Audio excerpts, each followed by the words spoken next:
আসসালামু আলাইকুম ওরহমতুল্লাহি ওবরকাতুহু। আল্লাহ রসুল সাল্লাল্লাহু আলাইহি ওয়াসাল্লাম তিনি বলেছেন, আমার উম্মতের পুরুষদের জন্য দুটি জিনিস পরিধান করা হচ্ছে হারাম।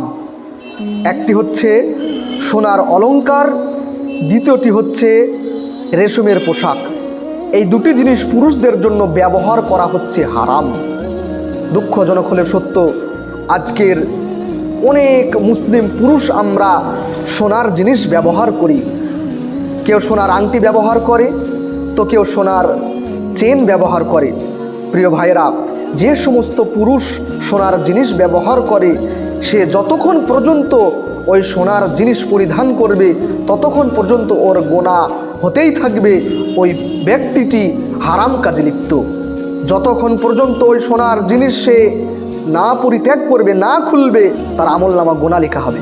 পরিশেষে আমি আল্লাহ তাআলার কাছে দোয়া করি, হে মাওলাই করিম, আমরা প্রত্যেকটা মুসলিম পুরুষ যেন সোনার জিনিস অলংকার ব্যবহার করা থেকে দূরে থাকতে পারে, সেই তৌফিক তুমি আমাদের দান করো, আমিন।